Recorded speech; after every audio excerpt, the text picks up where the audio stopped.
अस्सलाम वालेकुम जी फ्रेंड्स। आज का जो हमारा टॉपिक है वो है एनपीएन रजिस्टर को हम स्टडी करेंगे कॉमन बेस कॉन्फ़िगरेशन में।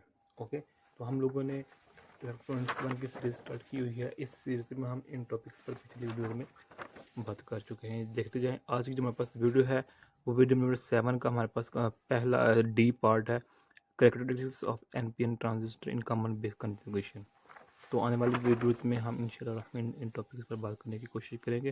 तो आइए आज का टॉपिक को स्टार्ट करते हैं। बिस्मिल्लाहिर्रहमानिर्रहीम, सल्लल्लाहु अला मुहम्मद सल्लल्लाहु अलैहि व आलिहि वसल्लम। सबसे पहले देखिए, जो जो हमारे पास एनपीएन ट्रांजिस्टर क्या होता है, पीएनपी ट्रांजिस्टर क्या होता है, ये हमें इन छोटी छोटी बातों का पहले इल्म होना चाहिए।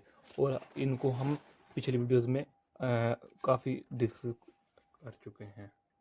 अब यहाँ क्या है, कॉमन बेस हमारे पास। इसका मतलब क्या है कि हमारे पास कॉमन बेस है, तो इधर हम लेंगे, ये हमारे पास डायग्राम बनेंगे ये वाले। ओके, ये हमारे पास डायग्राम बन चुकी है। ये हमारे पास बेस है जो कि कॉमन है। अब इसको मैं कनेक्ट करता हूँ। अच्छा, ये ना मैं ना जल्दी जल्दी में बना रहा हूँ डायरेक्ट, तो इसलिए मैं अभी हम देखते हैं ये क्या है। इसको हमने अटैच कर दिया है। ये पॉजिटिव टर्मिनल है ऊपर, ये नेगेटिव टर्मिनल नीचे। ओके, और ये मेरे पास ऐसे है। और इसको हमने जो मेरे पास ये है, ये इसको हम इसको अटैच कर, ये हमारे पास स्टेट है जिसको हम कह रहे हैं RH1 हमारे पास स्टेट है। और ये VCC है। ओके, और ये हमारे पास VCB है। और ये हमारे पास IC है, कलेक्टर करंट हमारे पास। ओके, ये हमारे पास B है, बेस है। ये मेरे पास कलेक्टर है, ये मेरे पास एमीटर है। तो सिमिलरली ये काम चलता जाएगा, तो मेरे पास क्या होगा, इधर ये होगा, तो इधर मेरे पास करंट होगा जिसे हम एमीटर करंट का नाम देते हैं। तो हमारे पास ये होगा, हमारे पास वोल्टेज जो कि VBE है, ये हमारे पास इस तरह होगा। ओके, तो ये हमारे पास रियोस्टेट है।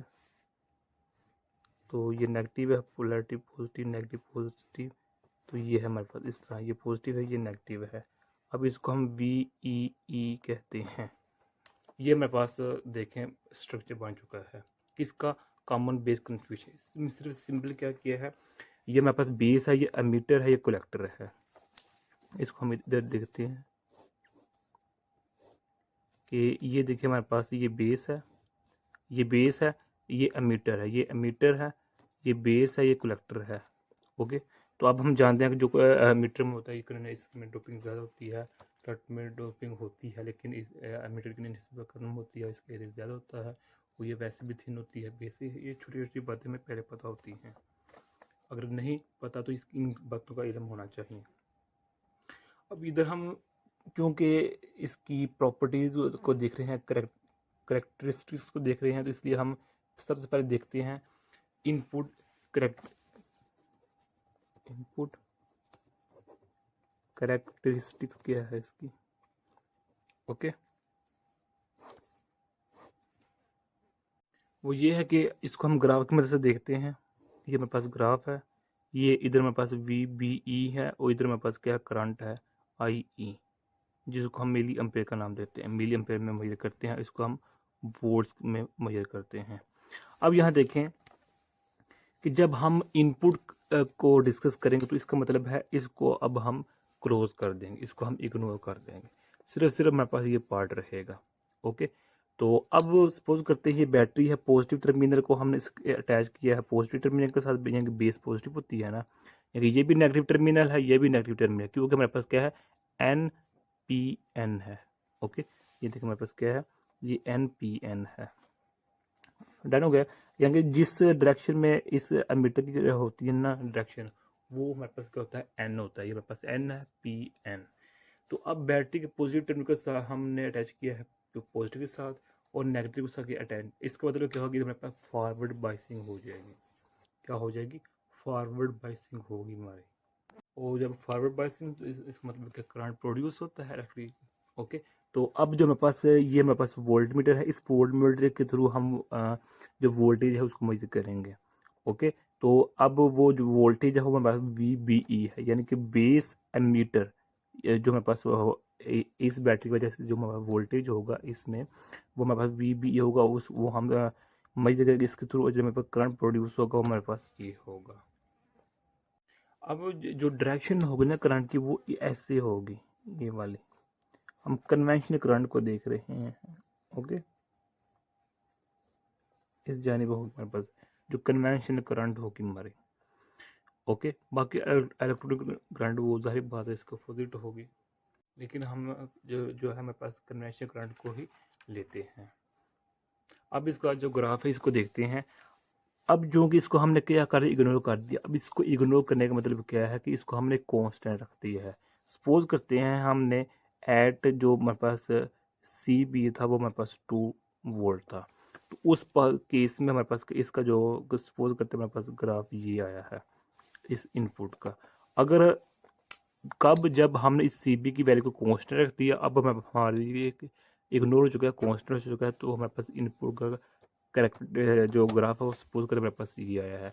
अब अगर हम इसकी वैल्यू को चेंज कर दें वी सी बी से, पहले 2 था अब इसको 5 कर दें, 5 रख इसको अब कांस्टेंट कर दें, तो फिर इसका अगर ग्राफ देखेंगे तो ग्राफ इसका कुछ चेंज हो जाएगा इस तरह का, ओके।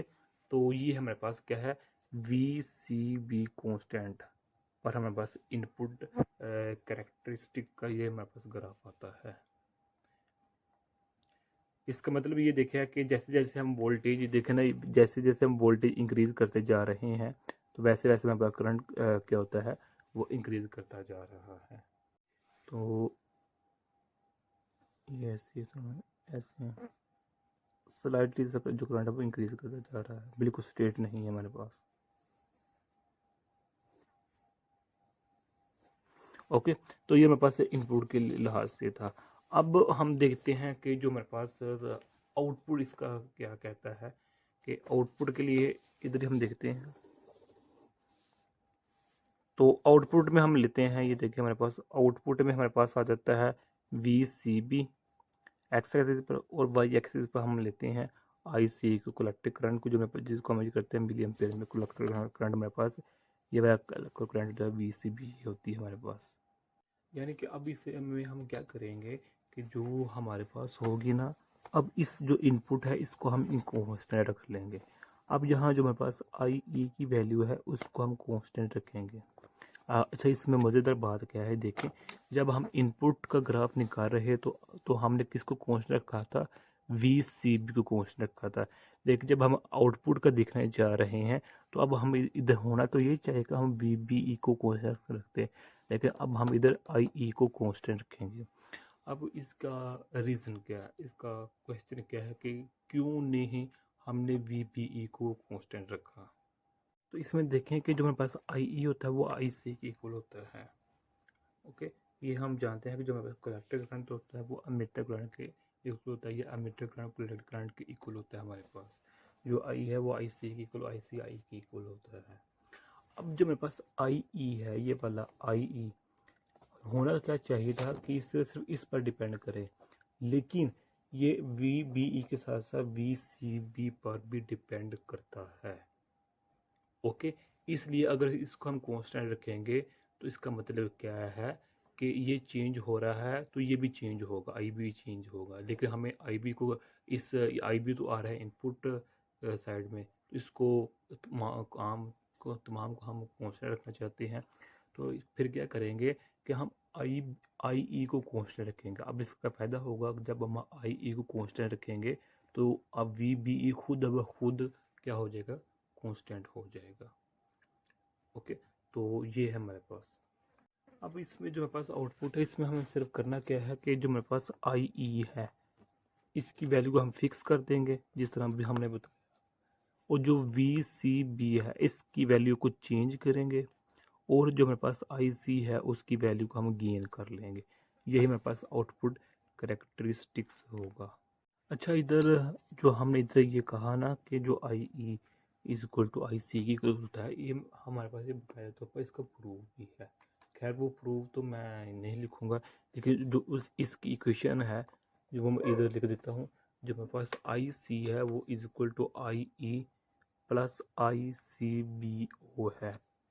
ये इस इक्वेशन को हम यूज़ करेंगे, ओके। तो सबसे पहले देखें कि क्या है पहला केस कि जब हम आई ई की वैल्यू को कांस्टेंट रखते हैं ना, यानी कि इनपुट को हम कांस्टेंट रखेंगे, यानी कि वी बी ए को कांस्टेंट रखेंगे, इन अदर टर्म्स हम आई ई को कांस्टेंट रखेंगे। जब हम आई ई की वैल्यू को कांस्टेंट रखते हैं 0 पर, तो उस केस में क्या होता है, जब यहाँ आई सी की वैल्यू 0 पुट करते हैं तो हमारे पास आई सी बी ओ बच जाता है।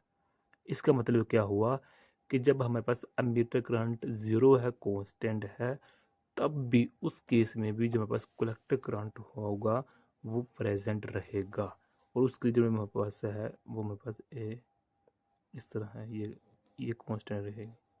ओके, इस केस में मुझे आई इज इक्वल टू 0 है।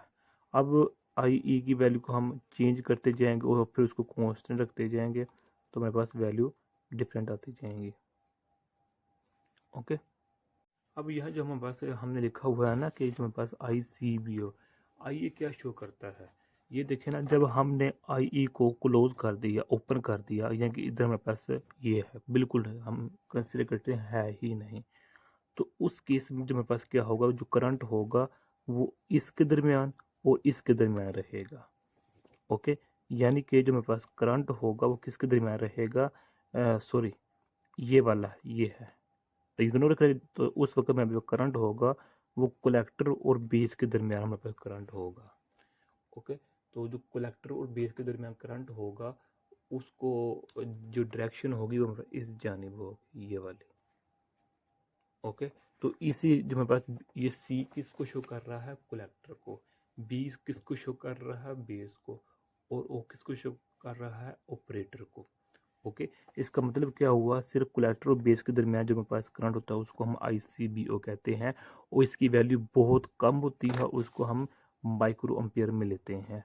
और ये क्यों, किस वजह से है, क्योंकि मेरे पास क्या है, रिवर्स वाइस, यानी कि पॉजिटिव टर्मिनल को हमने किसके साथ अटैच किया है, नेगेटिव टर्मिनल के साथ। किसके नेगेटिव टर्मिनल के साथ जी, ये हमारे पास है नेगेटिव है, ये नेगेटिव है, पॉजिटिव, ये नेगेटिव है हमारे पास। डन हो गया, तो इस तरह हमारे पास आई सी बी आ जाता है, ये इसकी दर का बहुत कम होती है, जिस तरह देखा हमने इस इधर शो किया हुआ है। और जो हमारे पास इधर ये जो वाला रीजन है, ये वाला रीजन, ये हमारे पास कहलाता है कट ऑफ रीजन कहलाता है। तो क्या कहलाता है जी, कट ऑफ रीजन कहलाता है। अब इस कट ऑफ रीजन का मतलब क्या है, अब जो हमारे पास ये ट्रांजिस्टर है ये वाला, अब बिहेव कर रहा है एज अ ऑफ स्विच के तौर पर, ऑन स्विच नहीं होगा, अब इधर ऑफ स्विच होगा। ओके, ये हमारे पास केस है जब हमने आई ई की वैल्यू को 0 रख के कांस्टेंट कर दिया। अब हम करते क्या है कि आई ई की वैल्यू सपोज करें मैं 5 इंक्रीज कर रहा हूँ, ओके 5 मिली एम्पियर कर रहा हूँ, या फिर चलिए कर लेते हैं 2 मिली एम्पियर। तो अब इसका क्या होगा कि जो इसका ग्राफ होगा हमारे पास वो बनेगा इस तरह, ये मेरे पास 5 है तो इसका हम बनेगा ये मेरे पास बनेगा। ओके, अब इसका मतलब क्या हुआ है, जब इसकी वैल्यू 2 मिली एम्पियर है, अब इसको हम इधर पुट करते हैं, I C is equal to I E plus, ये हमारे पास आई ई है और हमारे पास आई सी बी ओ है, तो आई ई क्या है, 2 है milli ampere plus I C B O है हमारे पास। ओके, और ये हमारे पास आई सी है। अब जो मेरे पास ग्राफ से में पता लग रहा है कि आई सी की वैल्यू आई ई के अप्रोक्सीमेटली इक्वल है। अब वो किस तरह, इसको इस इक्वेशन की मदद से हम देखते हैं, I C is equal to I E plus I C B O. Actually इधर हमारे पास अल्फ़ा होता है, इधर आई थिंक मैंने लिखा होगा, ये इधर हमारे पास अल्फ़ा होता है। ओके, तो अब क्या है, हमारे पास आई सी है इज इक्वल टू, ये मेरे पास क्या था, अल्फ़ा और आई सी भी। अच्छा, जो अल्फ़ा की वैल्यू होती है वो हमारे पास होती है 0.95 से लेकर 0.98 के दरमियान, यानी कि ये अप्रोक्सीमेटली 1 के इक्वल होता है, इसलिए इसको हम सिर्फ सिंपल आई ई भी लिख सकते हैं, लेकिन अल्फ़ा भी इसके साथ लिखा जाता है। अब चूँकि जो हमारे पास ये है, ये माइक्रो एम्पियर में इसको हम ये करते हैं, ये बहुत कम मिकदार में होता है, इसलिए को हम इग्नोर कर देते हैं। जो हमारे पास बचता है वो हमारे पास क्या बचता है, वो हमारे पास अल्फ़ा आई ई, और हम जानते हैं अल्फ़ा अप्रोक्सीमेटली 1 की इक्वल है, तो इसको लिखे जाने की एक ही बात है। ओके, तो इसका मतलब आई सी अप्रोक्सीमेटली किसके इक्वल हो गया, आई ई के। लेकिन यहाँ याद रखिएगा जो आई ई की वैल्यू होगी वो हमेशा आई सी से ग्रेटर ही रहेगी, लेकिन अगरचे थोड़ी सी ग्रेटर हो, लेकिन आई की वैल्यू हमेशा आई सी से इक्वल रहेगी। लेकिन चूंकि ऑलमोस्ट मिलती जुलती हैं, यानी कि हमेशा इसकी वैल्यू ग्रेटर रहेगी आई सी से। लेकिन क्या है कि ये इसकी वैल्यू को अप्रोचिंग कर रही होगी, लेकिन इसलिए इसको हम एक दूसरे की कर सकते हैं, इक्वल कर सकते हैं। तो यही बात है कि जब हम आई ई की वैल्यू को इंक्रीज़ कर रहे हैं तो हमारे पास आई सी की वैल्यू को भी इंक्रीज़ होती जा रही है। इसी तरह जब हम इधर 4 मिलियन पे कर लें तो हमारे पास है, ये हमारे पास है, ओके, इस तरह ये हमारे पास आ जाएगा, इसके मिलियन पे कर लें, ओके। अब जो मेरे पास ये वाला रीजन है, ये वाला रीजन, इस रीजन को कहते हैं हमारे पास एक्टिव रीजन है। ये हमारे पास एक्टिव रीजन का मतलब क्या है, ये फॉरवर्ड बाइसिंग होता है और मेरे पास रिवर्स बाइसिंग होता है। अब चूँकि अब हमने बुक के अकॉर्डिंग चलना होता है, तो बुक में क्या कहा गया है कि जो बुक ये नेगेटिव साइड है तो यह हमारे पास इसको इधर अटैच कर दिया गया है, ये इसको नाम दिया गया बुक पर सैचुरेशन रीजन का।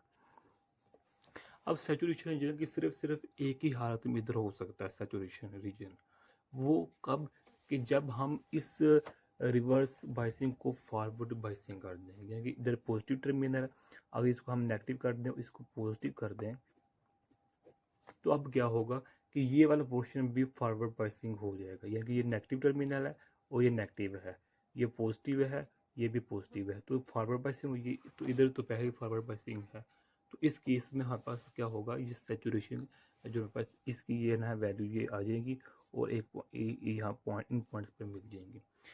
इन पॉइंट्स को हम कहते हैं सैचुरेशन रीजन का नाम देते हैं, या सैचुरेशन पॉइंट्स का नाम देते हैं। तो यही हमारा इतना सा टॉपिक था। जो हमारे पास सैचुरेशन रीजन होता है ये ऑन स्विच के तौर पर काम करता है, और जो हमारे पास ये वाला रीजन है कोट ऑफ रीजन, ये एज अ ऑफ स्विच के तौर पर काम करता है। जो एक्टिव रीजन है ये एज एम्पलीफिकेशन के एम्पलीफायर के तौर पर ये यूज़ होता है। तो यही आज हमारे तरह टॉपिक था। अगर आप लोगों ने अभी तक हमारे चैनल पाक एम एन अकेडमी इसको सब्सक्राइब नहीं है तो भी सब्सक्राइब कर दिया। अच्छा, इसमें एक पॉइंट रह गया, वो पॉइंट देखिएगा,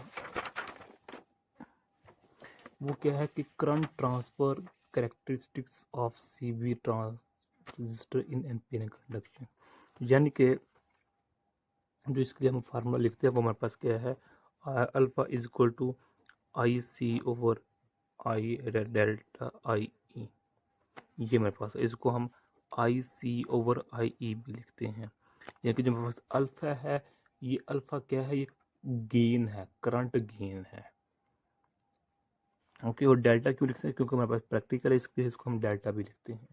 और डेल्टा ना लिखते तो इसमें कोई इतना फर्क नहीं रहेगा। तो इसका ग्राफ ये है, इधर हम बना लिख लेते हैं आई ई को, इसको, और वाई एक्सिस को हम आई सी को लेते हैं। तो अब इसका जो ग्राफ आएगा वो हमारे पास ये बिल्कुल ये आएगा, स्ट्रेट आएगा। किस पर, जब हमारे पास वी सी भी क्या होगा, कांस्टेंट होगा, यानी कि जब हमारे पास ये वैल्यू जब कांस्टेंट होगी, उस केस में जो हमारे पास आई ई होगा और आई सी होगा, उसका जो ग्राफ होगा वो बिल्कुल स्ट्रेट आएगा। अब इसका मतलब क्या है कि अगर ये 3 वैल्यू है, इसकी भी 3 वैल्यू है, अब ये सेम होगी, ये है और ये है, जितनी वैल्यू इधर 5 है तो इधर भी 5 होगी, और इधर 7 है तो इधर भी 7 होगी।